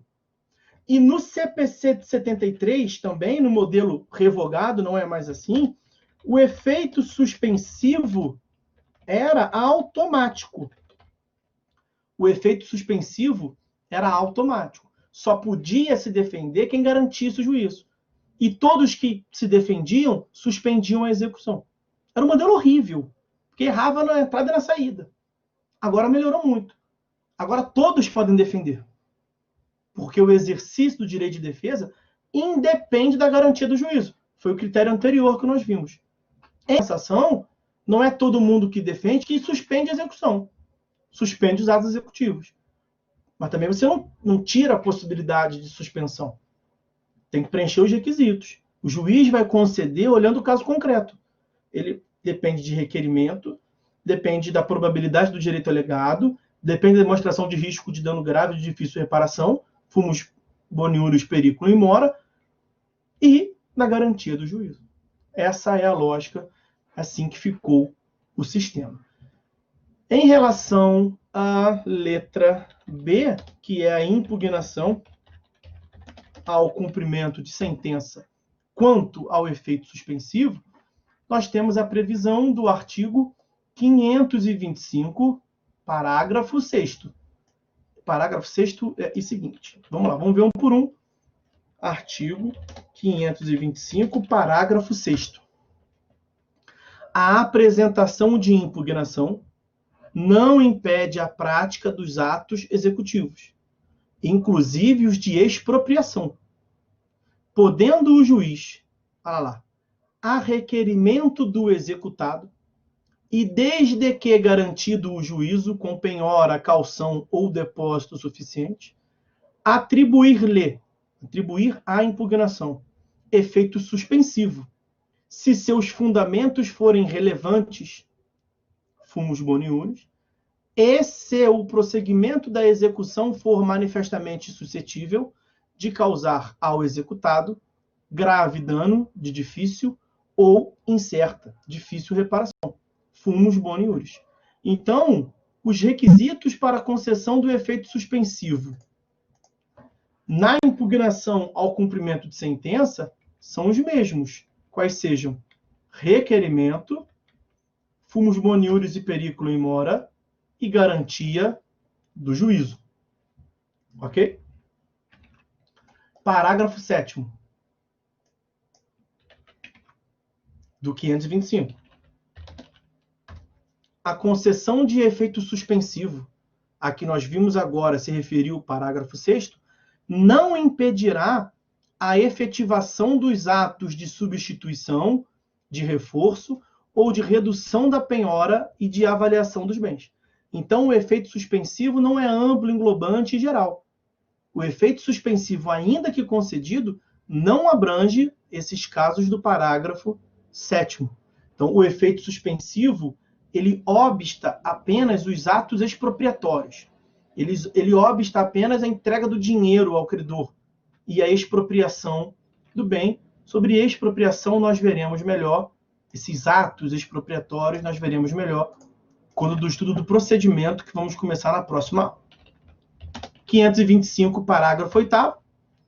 Quando o efeito suspensivo atribuído à impugnação disser respeito apenas à parte, uma parcela do objeto da execução, então esta, né, a execução vai prosseguir quanto ao restante. Aqui nós temos a possibilidade de um efeito suspensivo parcial, né? Naturalmente, o efeito suspensivo não precisa ser total. O efeito suspensivo ele pode ser parcial quanto ao objeto, uma parcela, portanto, do objeto da execução, como pode ser um efeito suspensivo parcial quanto aos sujeitos. Porque não é o fato de um executado conseguir o efeito suspensivo que você vai estender necessariamente a todos. Então, é uma análise individualizada quanto a cada um dos executados. Parágrafo 9º também diz respeito ao efeito suspensivo na impugnação. A concessão de efeito suspensivo à impugnação deduzida por um dos executados não suspenderá a execução contra as que não impugnaram, quando o respectivo fundamento dizer respeito exclusivamente ao impugnante. Então, você vai ter que fazer aqui uma análise. Lembrem-se lá do artigo 117 do CPC, que é a regra da independência dos litisconsortes, né? Cada um por si. Salvo no litisconsórcio unitário, porque no litisconsórcio unitário, a conclusão quanto ao mesmo fato vai ser única. E nós temos várias consequências no curso do Código de Processo Civil. Um outro exemplo que eu posso lhes dar, o artigo 345, inciso 1º do CPC, vai dizer que não incide o efeito material da revelia em havendo litisconsórcio passivo se um deles contestar. A interpretação não é tão ampla quanto parece ser, sempre que tem litisconsórcio passivo, quando um deles contestar, mas a justificativa é o que consta ali, ó, o fundamento comum. Se o fundamento for comum e puder ser aproveitado, você cogita de uma ampliação. E não vai ter revelia, tem o efeito material da revelia para quem não contestou. Lá no 345, inciso 1º. Aqui no 525, parágrafo 9º, você pode cogitar de atribuir efeito suspensivo para um que requereu ao outro se o objeto for o mesmo, se a matéria discutida for a mesma. Caso contrário, você não pode cogitar disso. É o efeito suspensivo parcial quanto aos sujeitos, né? Subjetivo. E nós temos o parágrafo 10 do 525, que trata da garantia de contracautela, né? Ainda que atribuído o efeito suspensivo à impugnação, é lícito ao exequente requerer o prosseguimento da execução, oferecendo e prestando nos próprios autos caução suficiente e idônea a ser arbitrada pelo juiz. Nós temos uma execução em curso que não tem, por hora, inicialmente, efeito suspensivo. O executado ofereceu impugnação ao cumprimento de sentença. Nós já vimos que a atribuição do efeito suspensivo aos atos executivos para a execução não é automática. Depende do preenchimento dos requisitos. Requerimento, fumus boniuris, periculum in mora e garantia do juízo pelo executado. Ele quer efeito suspensivo para ele. O que o exequente pode fazer? Pode prestar o que se chama de contracautela. Excelência, então o executado está com medo de sofrer um prejuízo, caso ele tenha razão na defesa dele, né? Então vamos prosseguir com a execução, porque eu não quero perder tempo, e eu deposito aqui em juízo, sei lá, eu quero executar 100 mil reais, eu vou depositar 200 mil do meu bolso. Estou tão garantido que eu tenho razão? Por que o exequente faria isso? Para não ficar travada a execução. Porque se ele, exequente, realmente tiver razão, ele vai avançando com os atos executivos, e se ele tiver, ao final, razão, ele vai levantar os 200 mil que são dele, ele não dá para outra parte, não, ele deposita, para garantir silêncio. Então, para não ter estresse, para não ter risco nenhum, a questão aqui não é risco, eu não vou gerar dano nenhum, eu vou gerar risco nenhum para ele. Eu estou agredindo o patrimônio dele, eu estou pedindo para que Vossa Excelência agrida o patrimônio dele, e vou depositar aqui em quantia. Se ao final ele tiver razão na defesa dele, ele vai pegar meu dinheiro, fica tranquilo. Isso é contra a cautela. Você pode pensar, mas por que o exequente faria isso? O cara quer dinheiro, vai depositar dinheiro? Ele faria isso para deixar o juiz tranquilo e prosseguir com a execução. Então, o juiz suspendeu a execução porque reconheceu ali alguma questão de urgência e a garantia do juízo pelo executado, o exequente vai lá e quebra esse argumento, depositando do dinheiro dele, exequente, a garantia em juízo. Ok? Isso é contra cautela. E aí nós podemos parar por aqui, que temos bastante coisa para ver ainda. Vamos seguir e vamos tratar o próximo tópico, qual seja, o item de número 6, né? Vamos ao 6º critério distintivo quanto às espécies de defesa na execução, que são as matérias alegáveis.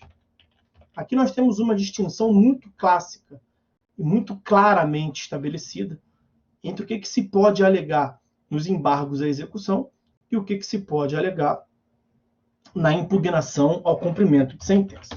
A lógica é diametralmente distinta, tá? Então vamos começar, como temos feito de costume, pelos embargos à execução. E nessa temática, nós vimos que os embargos à execução têm tratativa normativa a partir do 914, né? Mas o que nos interessa aqui é o 917. Veja, ele vai prever o seguinte: nos embargos à execução, o executado poderá alegar, e traz os incisos. Eu vou começar pelo último, tá? Eu vou começar pelo inciso 6º, porque nos incisos 1º, 2º, 3º, 4º e 5º, ele está uma especificada ali, até do que é mais comum, do que em regra, do que em geral se alega. Mas olha o inciso 6º, que é o que me interessa.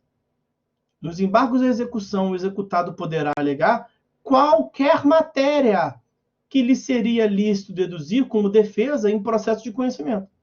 Lembrem-se que os embargos à execução têm natureza de ação autônoma, que gera um processo autônomo distribuído por dependência, e esse processo autônomo ele é de natureza cognitiva. É um processo autônomo de natureza cognitiva. O que nós temos aqui? Nós estamos diante de um processo autônomo de execução, lastreado por título executivo extrajudicial. O Estado está em vias de agredir o patrimônio do executado e ele, executado, não teve uma fase cognitiva prévia. Ele não teve uma discussão a respeito do título, por exemplo.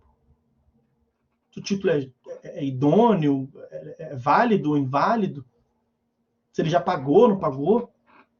Então, o que o sistema processual faz? Ele permite o início do processo de execução por meio do título executivo extrajudicial, e se o executado quiser defender, ele se defende, nós já vimos, formando uma ação autônoma, e essa ação autônoma tem justamente natureza cognitiva. Ele pode alegar o que ele poderia alegar numa ação de conhecimento, numa ação cognitiva. E realmente o é. Os embargos à execução, em que parece ter execução no nome, tem natureza cognitiva. O que o executado basicamente visa ali é desconstituir a rigidez e a validade do título. Então, a lógica dos embargos à execução é uma liberdade argumentativa. Ao passo que nós veremos que na impugnação ao cumprimento de sentença é justamente o oposto que nós temos. Uma restrição argumentativa. E por uma lógica justamente oposta da que nós temos atualmente, aqui nesse contexto. Lá na impugnação ao cumprimento de sentença, que em geral é uma fase executiva do processo sincrético, já houve uma fase prévia de natureza cognitiva. Então ele já alegou executar tudo que ele poderia alegar. Se ele não alegou porque não quis. Tem preclusão daquelas matérias. Então a lógica na impugnação é uma restrição. Não pode alegar quase nada. Só isso aqui que a lei vai te dizer. Que você já teve chance para falar na fase cognitiva. Aqui nos embargos à execução, extremo oposto. Há uma liberdade argumentativa, porque o judiciário não te ouviu ainda, cara. O judiciário não ouviu o executado quanto a aspectos cognitivos. Ele foi chamado diretamente para agredir o patrimônio, para executar. Se o título for falso. É possível discutir falsidade? É claro que é, por uma tutela cognitiva. Embargos à execução é meio loucão assim mesmo, mas é verdade. Os embargos à execução, que são a defesa no processo de cima, na execução, dão ensejo à formação de outro processo, processo de baixo, de natureza cognitiva, onde se vai discutir toda essa questão, uma liberdade argumentativa. E aí, ó, os incisos. Inciso primeiro. Aqui nós temos que ser rápido pelo avançar da hora, tá? Inexequibilidade do título ou inexigibilidade da obrigação. Está sujeita ainda, por exemplo, a termo, a condição. Tudo isso vai ser discutido. É possível que se discuta penhora incorreta ou avaliação errônea. Isso aqui é um caso raro, né? Porque nós vimos que os embargos, assim como a impugnação, eles podem ser oferecidos independentemente de garantia do juízo. Então, em geral, quando do exercício do direito de defesa pelos embargos, não teve penhora ainda. O que dirá uma penhora incorreta, mas se em algum caso isso vier a acontecer, né, o juiz vier agredir ali o patrimônio do executado enquanto está em curso o prazo dele de defesa, ele já pode discutir isso aqui agora. Inciso terceiro, excesso de execução ou cumulação indevida de execução. Quanto ao excesso de execução, veja o que tem o parágrafo 2º, que são as hipóteses, a densificação de quando há excesso de execução, ó, quando o exequente pleiteia quantia superior do título, evidentemente. Quando ela recai sobre coisa diversa daquela declarada no título, né? O cara, sei lá, consta do título a entrega de um Gol, carro Gol. E a execução, na petição inicial da execução, é uma Lamborghini. Então, veja, excesso de execução, uma quantia superior, enfim. Essas são as hipóteses aí. Vamos avançar em razão do tempo. O que mais me interessa é o parágrafo 3º. Parágrafo 3º e o parágrafo 4º. Vejam o parágrafo 3º do artigo 917. Quando alegar que o exequente, em excesso de execução, pleiteia quantia superior à do título, o embargante declarará, na petição inicial dos embargos à execução, o valor que entende correto, apresentando o demonstrativo discriminado e atualizado do seu cálculo. Aqui é mais uma incidência do ônus de argumentação especificada que o Código vem trazendo em várias passagens. No 932, inciso 3º, lá no capítulo dos recursos, nós vimos que o relator pode inadmitir o recurso se o recorrente não impugnar especificadamente os argumentos da decisão recorrida, da decisão impugnada. O que significa isso? Não pode recorrer por recorrer. Não se admite o juiz esperneante. O recurso, ele pressupõe um exercício compatível de um contraditório legitimado, né? Ao fim do dia, o que nós temos aqui é uma vedação ao exercício abusivo do contraditório. Recorrer por recorrer, jus esperneante, é exercício abusivo do contraditório. Eu tenho contraditório? Tem, mas todo direito tem que ser exercitado de um modo legítimo. Mesma coisa aqui. Eu posso embargar? Pode, mas tem que embargar na moral. Se você está embargando executado, alegando que tem excesso de execução, que o exequente pleiteia quantia superior, então você falou assim, excelência, ele está me cobrando 1 milhão. 1 milhão é muito. Sabe o que vai acontecer? Você só alegou que 1 milhão é muito, né? Você não cumpriu o parágrafo 3º. Você é mais objetivo. Olha o que vai acontecer. Depois eu volto ao parágrafo 3º. Olha o parágrafo 4º. Não apontado o valor correto ou não apresentado o demonstrativo de cálculo, os embargos à execução, inciso 1º, serão liminarmente rejeitados sem resolução de mérito, se o excesso à execução for o seu único fundamento. Então o cara só alegou 1 milhão é muito, excelência. Inadmite os embargos, liminarmente improcedente. Por quê? Porque tu não cumpriu o parágrafo 3º. Ou serão processados os embargos se houver outro argumento, outro fundamento. Então você alegou excesso de execução e alegou, sei lá, incompetência do juízo. Vai ser processado os embargos para discutir só o outro argumento. E não vai levar em consideração o seu argumento de excesso. Ó. Mas o juiz não examinará a alegação de excesso de execução. Por quê? O parágrafo 3º te dá a resposta. Você só pode alegar que tem excesso de execução quando você diz qual é o valor correto. É lógico. É uma questão, é um antecedente lógico. Você só pode falar, excelência, 1 milhão é muito, porque eu devo, se é que eu devo 500 mil reais. 1 milhão é muito, 1 milhão tem excesso. Então você estabelece até onde vai a controvérsia. A nossa controvérsia é de 500 mil até 1 milhão. Se você recorre por recorrer, se você embarga por embargar, 1 milhão é muito, vê o que dá para fazer aí, excelência. Não é mais assim que funciona, não. Olha a consequência drástica. Ele não vai analisar. Excelência, está aqui meus embargos, 1 milhão é muito, vê o que faz aí. Julga improcedente os embargos, pague-se. Pode agredir o patrimônio dele, porque esse cara não sabe brincar de embargar. Não sabe exercer o contraditório de um modo legítimo. Então vejam a importância disso. Isso é realmente muito importante. Ainda no 917, como eu lhes disse, pode o executado alegar. Eu ia falar da incompetência, mas tem ainda aqui, antes, trazer de uma vez os incisos 4º e 5º desse 917. O inciso 4º é a retenção por benfeitorias necessárias ou úteis nos casos de execução para entrega de coisa certa, uma questão material, de direito material, né? Retenção de benfeitoria nas hipóteses assim determinadas na obrigação de entrega de coisa certa. Inciso 5º, pode alegar também incompetência absoluta ou relativa do juiz da execução. Mas vejam que nos incisos 1º, 2º, 3º, 4º e 5º do 917 são hipóteses específicas.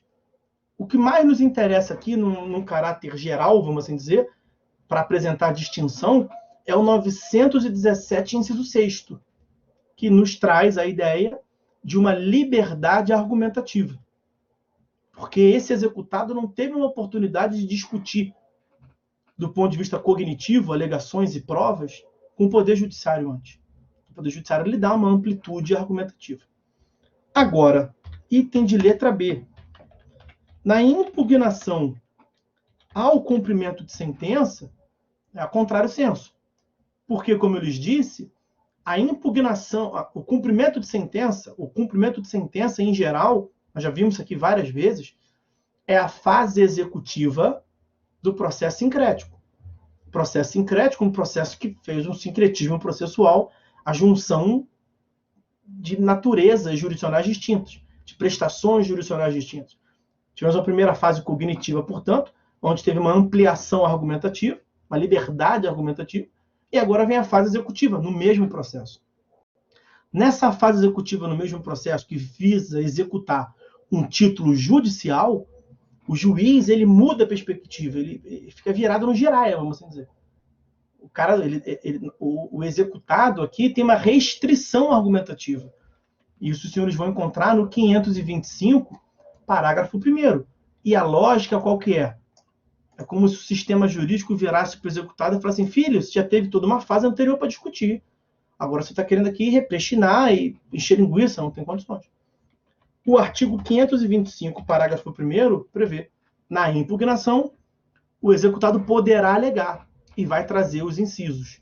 Os senhores têm que entender o seguinte, os incisos, de modo geral, a exceção do inciso 1º, tá?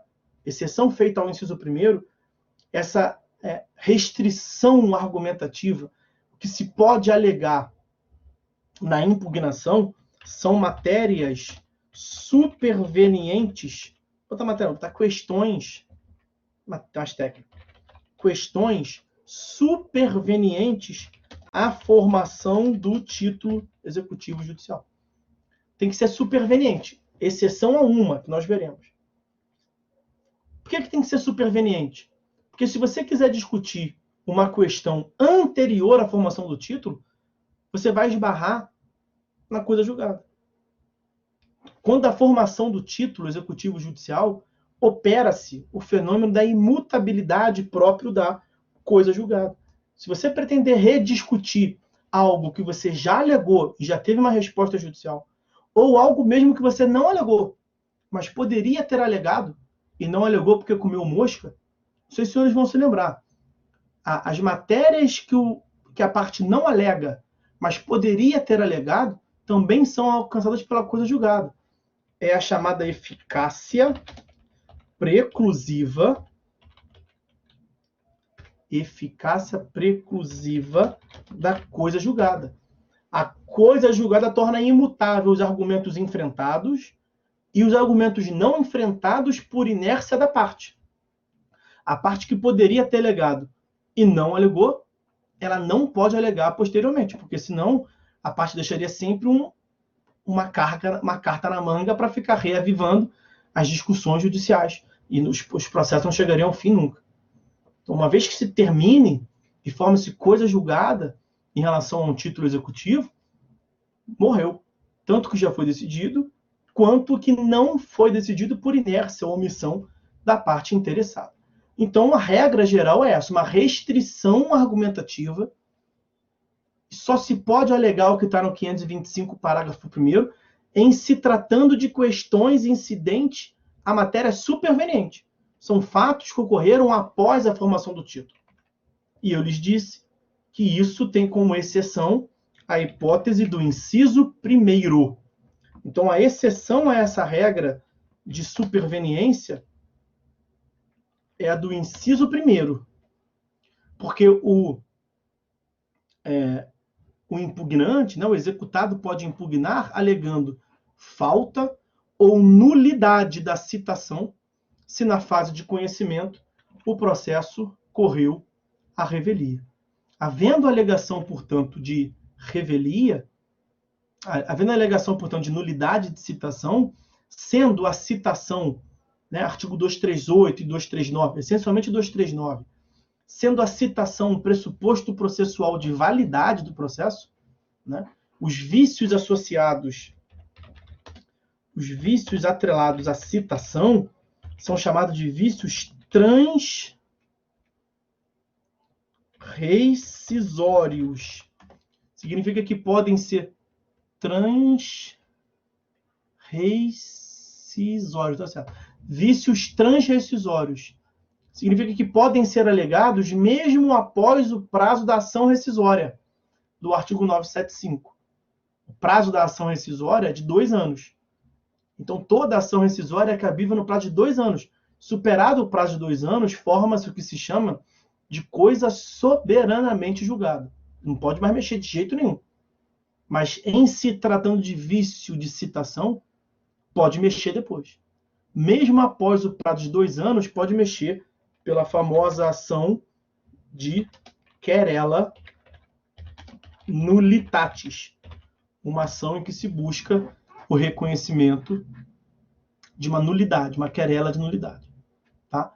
Então, exceção feita à falta / nulidade de citação, que é um vício que o direito processual não admite conviver, é um vício transrescisório. Todos os outros casos que eu vou lhes trazer agora devem dizer respeito a hipóteses supervenientes à formação do título. Então, 525, parágrafo 1º, questões supervenientes à formação do digníssimo título executivo judicial. Que questões são essas? Vejam. Ilegitimidade da parte. Claro que ele não pode alegar ilegitimidade que ele poderia ter alegado no processo de conhecimento. Não é para ele discutir se o cara que está no título, se o autor que está reconhecido como credor, se ele é credor do direito material ou não. Se haveria legitimidade. Isso ele deveria discutir na fase de conhecimento. Aqui o que ele tem que discutir é o seguinte, excelência, veja bem, na sentença você me condenou a pagar ao João R$1.000, mas quem está propondo o cumprimento é Mário. Não tem nenhuma questão de sucessão entre João e Mário. Mário, que é o exequente aqui no cumprimento de sentença, é parte legítima. Percebam que nessa hipótese, a ilegitimidade é posterior ao título. Ok? Inciso 2º, inexequibilidade do título ou inexigibilidade da obrigação. Imagina uma obrigação fixada a termo. A própria sentença fixou. E a parte pede o início da execução sem ter passado esse prazo. Penhora incorreta ou avaliação errônea. Mesmas ponderações que eu fiz lá nos embargos da execução. Também na impugnação ao cumprimento de sentença, não se exige garantia do juízo. Então é raro que você, quando do 30º dia útil depois da intimação, lembre-se que são 15 dias para pagamento voluntário, do 16º dia ao 30º dia para impugnar o cumprimento de sentença. É difícil que nesse prazo tão inicial da execução, da fase executiva, já tenhamos tido uma penhora. É raro, raro de se imaginar. Excesso de execução ou cumulação indevidas de execução.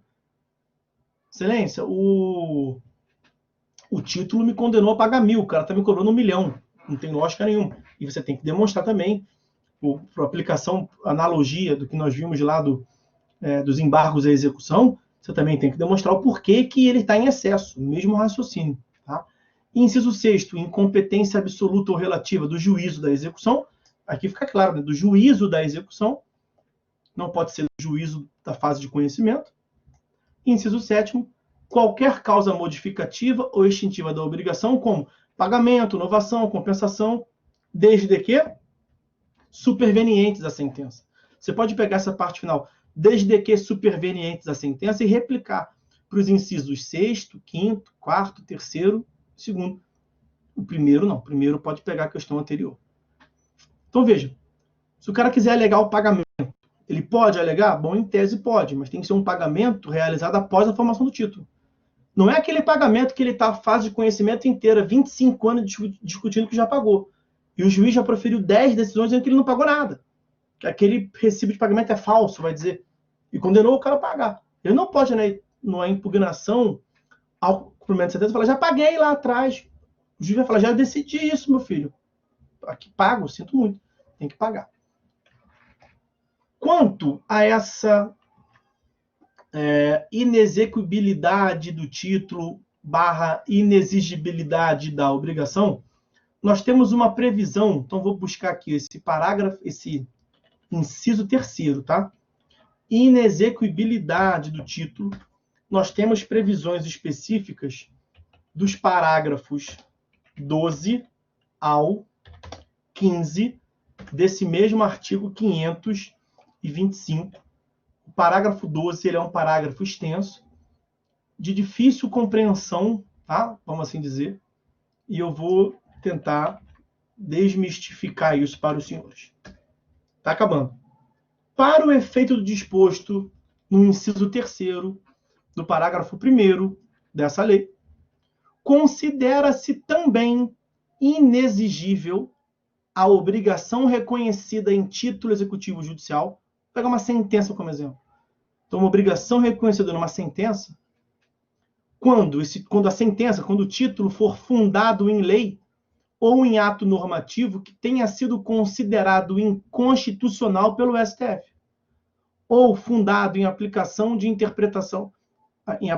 ou interpretação de lei declarado, lei ou ato normativo tido pelo STF como incompatível com a Constituição Federal. Aqui, essa parte final, essa parte dali, ó, ou fundado em aplicação, interpretação, é uma espécie específica de inconstitucionalidade, né? São as diversas técnicas que está reconhecendo uma incompatibilidade com o texto da Constituição de uma interpretação possível, né? Então, aquela declaração de inconstitucionalidade sem redação do texto, sem redução do texto, são as técnicas que o direito constitucional vem criando para não necessariamente ele tem que declarar todo o texto inconstitucional para que não repute uma certa aplicação. Enfim, é a mesma lógica do controle de constitucionalidade. E termina lá, em controle de constitucionalidade concentrado ou difuso. Então, quando o STF reconhece a inconstitucionalidade, lato sensu, nas diversas espécies, seja no modelo, no controle concentrado ou difuso, aquela lei, né, prevalece aqui a concepção da nulidade ab initio, né? Retroage, e aquela lei nunca deveria ter produzido efeitos. Se o STF declarou aquela lei inconstitucional, ela não poderia ter sido base, portanto, fundamento de uma decisão. E quando isso vem a acontecer, temos uma sentença fundada na Lei X. E a Lei X foi declarada inconstitucional pelo STF. O que o parágrafo 12 está dizendo é que essa sentença, esse título executivo judicial, ele é inexequível. Isso é uma matéria, portanto, que o camarada pode alegar na defesa, na execução, na impugnação. Agora, cuidado, muito cuidado aqui. Para a aplicação do parágrafo 12, a decisão do STF deve ter sido transitada em julgado antes da decisão exequenda, antes da formação do título. Ou seja, quando a sentença veio e formou o título, já tinha transitado em julgado a decisão do STF. Então, o juiz sentenciante, a formação do título nesse processo é absolutamente equivocada. Porque é possível que a gente venha cogitar o seguinte: imagina uma questão controvertida, tem uma ADIM em curso no STF, o juiz julga a tua causa, forma o título, trânsito em julgado, coisa julgada, é finito, acabou. Você pode executar? Pode executar. Quando você está nessa, em vez de executar, começou a execução, sai a decisão do STF, a decisão do STF, nessa hipótese que eu estou cogitando, é posterior ao título, é posterior à sentença. E o STF vem e declara aquela lei inconstitucional. Mas ele declarou a lei inconstitucional depois da sua decisão, depois do seu título. Nesse caso, o que fazer? Nesse segundo caso que eu lhes passei, então vejam, para você aplicar o 525, parágrafo 12, eu escrevi ali: a decisão do STF deve ter sido transitada em julgado antes da decisão exequenda. Ou seja, quando da formação do título executivo, ele já nasceu errado. O título já foi formado errado, porque o juiz não poderia ter julgado daquela forma, que já tinha uma decisão do STF transitada em julgado reconhecendo a inconstitucionalidade. Quando ao contrário, então, quando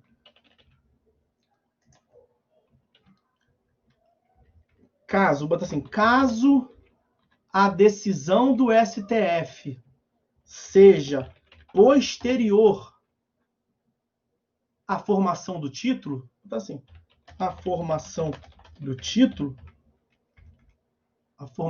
do título executivo judicial, vou abreviar, o que nós teremos que cogitar aqui é a propositura de uma ação rescisória. Uma ação rescisória. Porque o título, ele em si, ele não é válido, quer dizer, ele não é inválido de início. Você vai ter que propor, a parte interessada vai ter que propor uma ação rescisória para falar: olha, quando da formação do título, tinha uma controvérsia no judiciário sobre a constitucionalidade de uma lei. E depois o STF declarou essa lei inconstitucional. Se a declaração de inconstitucionalidade tem efeitos retroativos, isso necessariamente nos levaria à conclusão que, quando a formação daquele título, aquela lei não deveria ser aplicada. Mas isso você não consegue por meio incidental. Isso você não consegue por meio incidental da impugnação do cumprimento de sentença. Quando a decisão do STF é posterior ao trânsito em julgado do título, deve ser movida uma ação rescisória, e atenção, no prazo decadencial de 2 anos, né? Prazo decadencial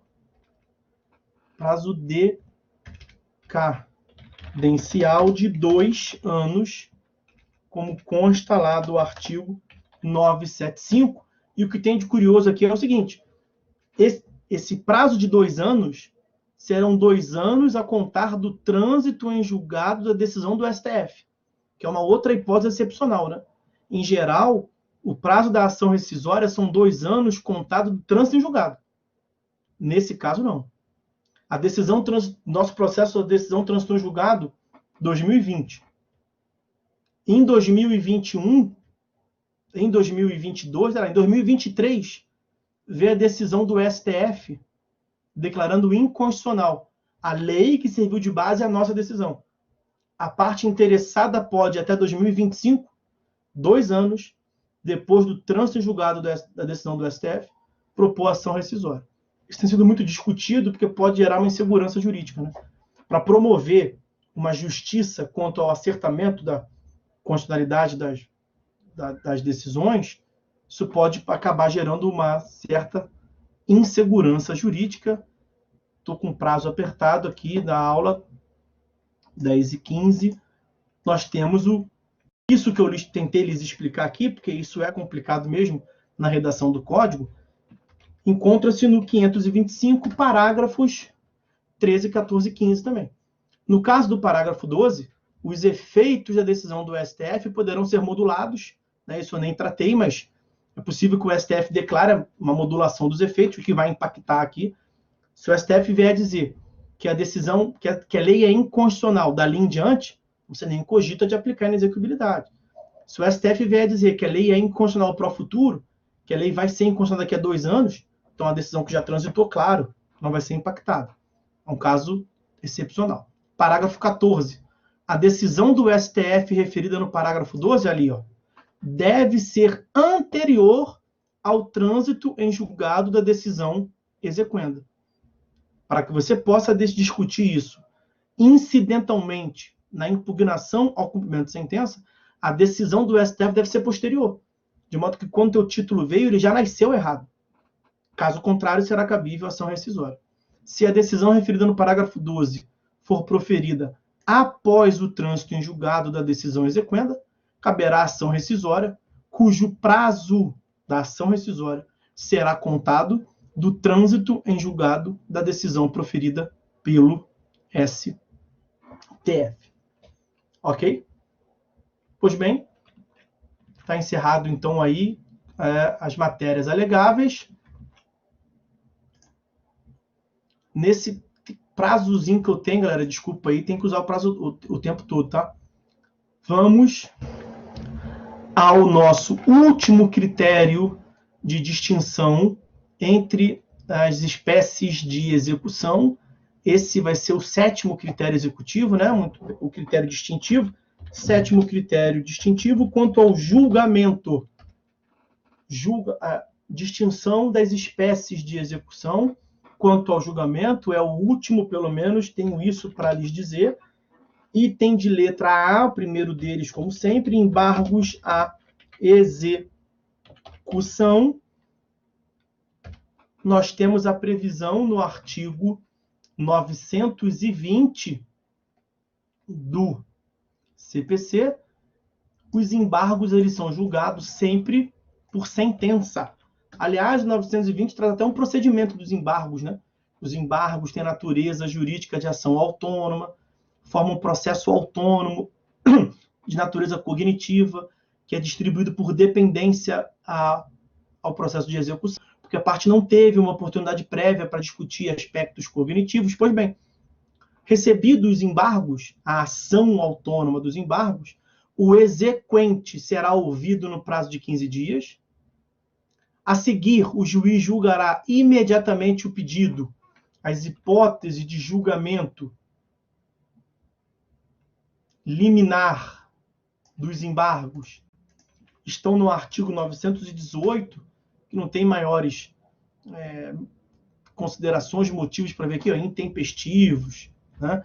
Caso de indeferimento da petição inicial, lá do artigo 330 do CPC. Pois bem, lembrem-se que os embargos à execução são compatíveis com a petição inicial e dão início a uma nova ação.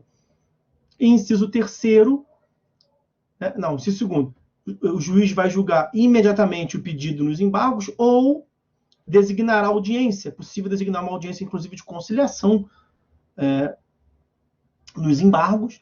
Inciso 3º, encerrada a instrução, o juiz proferirá a sentença. Então, nos embargos à execução, que é o que nós estamos estudando, o julgamento dar-se-á sempre por sentença. Por que dar-se-á sempre por sentença? Porque estamos diante de uma ação autônoma. Uma ação que começou com petição inicial, os embargos à execução, e deve terminar com o exercício da jurisdição por meio de uma sentença. Sentença, artigo 203, parágrafo 1º do CPC, é o ato, é o pronunciamento judicial decisório que tem a aptidão, a potencialidade de colocar fim ao processo. Os embargos à execução começaram, devem ser terminados. Então, seja para acolher a tese defensiva dos embargos, seja para refutar, julgar procedente ou improcedente os embargos, isso dar-se-á sempre por sentença. Agora, item de número B. Na impugnação ao cumprimento de sentença, nem sempre é assim que se dá. Então, vai depender do conteúdo da decisão. o julgamento na impugnação ao cumprimento de sentença pode se dar por sentença. Quando que se dará por sentença? Quando for a hipótese de se extinguir a execução. Uma vez mais, eu lhes trago aqui 203, parágrafo 1º. Sentença é o pronunciamento decisório que coloca fim ao procedimento.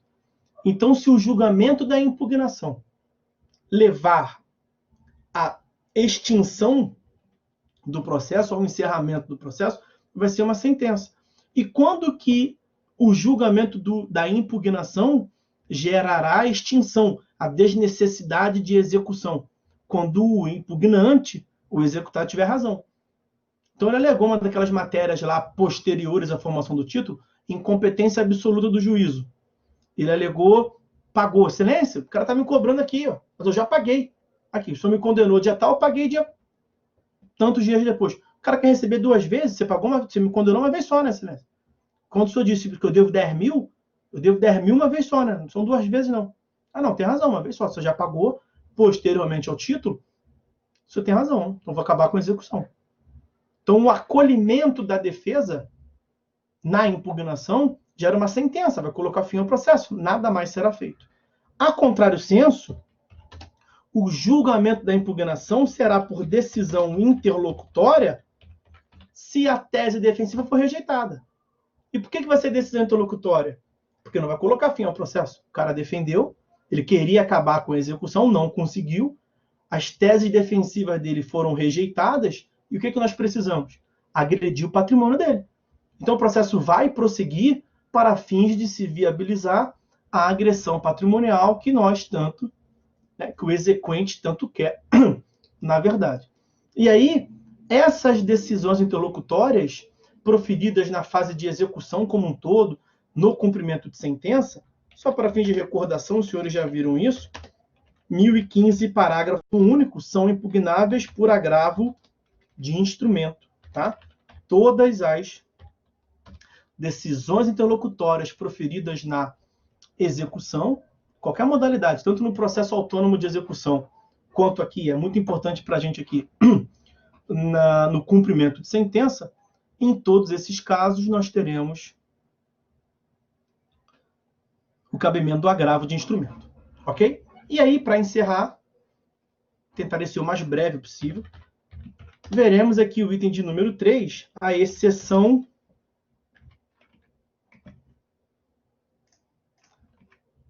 a terceira modalidade executiva, que é a exceção de pré-executividade, que, mais tecnicamente, seria a objeção de não executividade.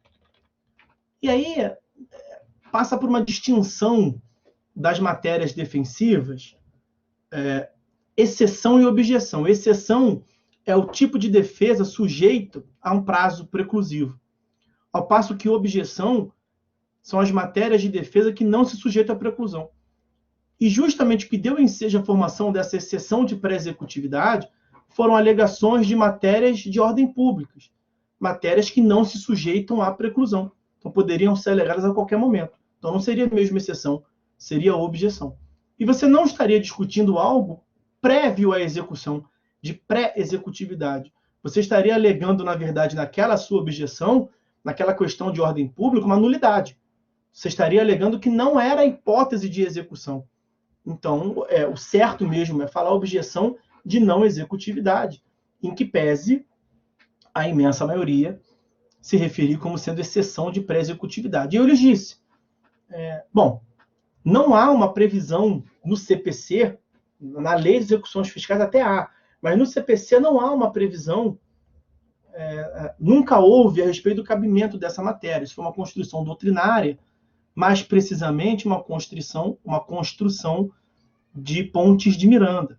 E aí, o que se defendeu àquela altura? E colou. Porque lembram, naquela época, o sistema processual anterior tinha que garantir o juízo. Então, a parte só poderia defender se ela depositasse, se ela tivesse uma caução, se ela apresentasse algum bem para penhora. E a construção que se elaborou foi o seguinte, olha, já é um absurdo, né, ter que pagar para se defender, ter que garantir o juízo para defender. Mas naquela época, né, tem previsão legal, ok, não se declarou inconstitucional, é do jogo, beleza. Agora, é o absurdo do absurdo você ter que alegar uma nulidade, uma questão de ordem pública que Vossa Excelência, que o Estado juiz pode conhecer de ofício, e eu tenho que pagar. Quer dizer, eu posso ter o meu bem, se eu não tiver condições de depositar em juízo, por exemplo, eu posso ter o meu patrimônio agredido em um procedimento que tem um vício processual gravíssimo. Imagine que o título é nulo de pleno direito. Algo que o tribunal pode se pronunciar de ofício. E eu tenho que me defender para conseguir. Quer dizer, eu tenho que garantir o juízo para conseguir me defender. Então seria um absurdo. Exigir uma prévia garantia do juízo em questões de ordem pública, que são justamente aquelas que ensejam objeção, podem ser conhecidas de ofício a qualquer momento, são matérias de ordem pública, que podem ser alegadas a qualquer momento, conhecidas de ofício, seria um contrassenso. E a jurisprudência embarcou, falou, então, beleza. Então, nesse tipo de questões, que são vícios insanáveis, matérias de ordem pública, que não demandem instrução probatória, para olhar e beleza. A parte não precisaria garantir o juízo. Isso tinha muita importância, portanto, no sistema processual antigo, que a parte tinha que garantir o juízo. No sistema atual, como eu já lhes disse, vem perdendo muito sentido da exceção de pré-executividade. Dá para lhes dizer que no CPC não faz mesmo sentido falar em exceção de pré-executividade, por duas razões. Primeira razão, não há exigência de garantia do juízo. Então, a parte pode alegar esses vícios insanáveis sem ter que desembolsar nada. Nós vimos que caiu a exigência de garantia do juízo. A garantia do juízo passou a ser uma exigência para conseguirmos o efeito suspensivo da execução, e não para se defender. Então, isso já fragilizou muito a subsistência da exceção de pré-executividade. E mais, em várias passagens, o Código de 2015 ele trouxe a possibilidade da parte alegar questões de ordem pública, vícios insanáveis na execução a qualquer momento. Então, a própria lei passou a prever a possibilidade de alegação a qualquer momento, em 15 dias da ciência, em diversas passagens. Eu posso lhes trazer aqui, e pelo avançar da hora, não vou pegar o dispositivo, senão a gente já vai passar do limite, já estamos chegando lá no limite. Vejam o que consta do artigo 518. Vejam, os senhores, o que consta do artigo 803 do CPC. Vejam, os senhores, o que consta do artigo 917, parágrafo 1º do CPC. Eu mencionei para os senhores, ainda agora aqui, o 525, parágrafo 11 do CPC. São dispositivos que passam a ideia que nessas questões de ordem pública, a parte pode alegar a qualquer momento, independentemente de já ter defendido, já ter embargado, já ter impugnado, pode se defender posteriormente por simples petição. Simples petição. Simples petição, cabível em 15 dias da ciência do ato que gera a nulidade absoluta. Questão de ordem pública. Então, esse é um ponto comum que tem essas previsões todas, e isso fragiliza bastante a manutenção de uma defesa de necessidade, de exceção de pré-executividade no processo civil padrão. Agora, atenção, não morreu de vez. Não morreu de vez porque na LEF, Lei de Execuções Fiscais, a lei de número 6.830 de 80, na LEF, na execução fiscal, não é no CPC, não é na execução padrão comum, na execução fiscal, na lei de execuções fiscal, ainda se exige a prévia garantia do juízo. Então, na execução fiscal, para o contribuinte se defender, olha que absurdo, ele tem que depositar em juízo, ele tem que garantir o juízo, é uma condição de exercício de defesa lá ainda.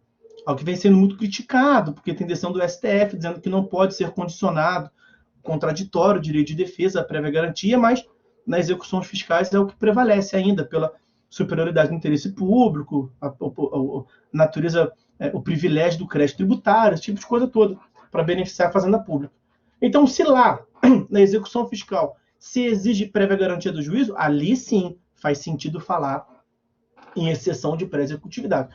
Muito provavelmente, na prática, os senhores ouvirão falar em exceção de pré-executividade na lei de execuções fiscais, quer dizer, na execução fiscal que aplica a lei de execução fiscal. Tanto é assim, para encerrar, que a súmula 393 do STJ, o enunciado de súmula vinculante, não, me perdoe, o enunciado da súmula de jurisprudência predominante do STJ prevê, no enunciado de número 393, a admissibilidade da exceção de pré-executividade na execução fiscal. Né? Ela é muito comum a utilização realmente na execução fiscal e vai dizer a súmula para conhecer matérias de ofícios que não demandem dilação probatória, como eu lhes dizia aqui. No limite, senhores, no limite, 10h30, vamos parar por aqui. Forte abraço a todos. Desculpe aí pelo mau jeito, né? Bastante coisa. Foi no limite. Mas é bastante coisa, Rebeca. Obrigado aí pelo carinho. Eu sigo daqui fazendo o máximo para passar o conteúdo para vocês, mas é muita coisa. É muita coisa e pouca aula, tá? Obrigado aí, cara, pela presença de vocês, pela companhia. Forte abraço a todos. 10h30 da noite, 26 alunos, é digno de nota. Parabéns aos envolvidos. Boa noite a todos. Vou encerrar aqui a gravação.